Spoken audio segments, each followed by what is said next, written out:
బంగారం ధరల ట్రెండ్ అస్సలు అంతు చిక్కట్లేదు. ఉదయం ధర పెరుగుతోంది, సాయంత్రానికి భారీగా పడిపోతోంది, మళ్ళీ తెల్లారేసరికి ధర మళ్ళీ పెరుగుతోంది. గత వారం రోజులుగా ఇదే పరిస్థితి. ఏప్రిల్ 28న బంగారం 2740 రూపాయలు పడిపోతే 30న 2290కి పెరిగింది. మే 1న 2130కి పడిపోయింది. ఇలా బంగారం ధరల ట్రెండ్ అస్సలు అంతుపట్టట్లేదు.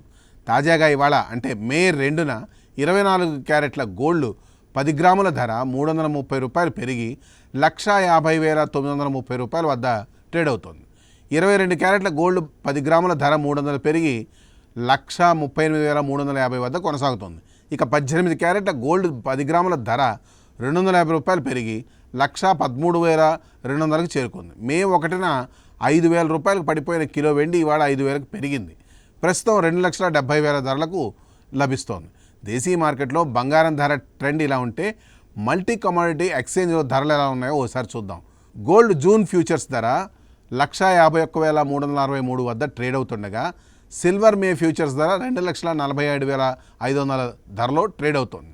అంతర్జాతీయ మార్కెట్లో ఔన్స్ బంగారం ధర $4,615 దగ్గర ట్రేడ్ అవుతుండగా ఔన్స్ వెండి ధర $75 ట్రేడ్ అవుతుంది. మనీ కంట్రోల్ కథనం ప్రకారం ఇరాన్ యుద్ధం ముగిసే అవకాశం ఉందనే ఆశలు పెరగడంతో మళ్లీ బంగారం ధరలు పెరుగుతున్నాయని అంచనా వేస్తున్నారు నిపుణులు. టెహ్రాన్ కొత్త చర్చల ప్రతిపాదన ఇచ్చింది. దీంతో ఇన్ఫ్లేషన్పై ఉన్న ఆందోళనలు కొంత తగ్గాయి. యుఎస్ టెహ్రాన్ ఒప్పందం వచ్చే అవకాశాలు ఉన్నాయనే వార్తలతో గోల్డ్ ధరలు పెరిగాయి. సాక్షి టీవీ ప్రసారాలను నిలిపివేయడం చట్టరీత్యా నేరం. సాక్షి టీవీ ప్రసారాల కోసం మీ స్థానిక కేబుల్ ఆపరేటర్ని వెంటనే సంప్రదించండి. డిటిహెచ్లో, ఇంటర్నెట్లో కూడా సాక్షి టీవీ ప్రసారాలను వీక్షించవచ్చు.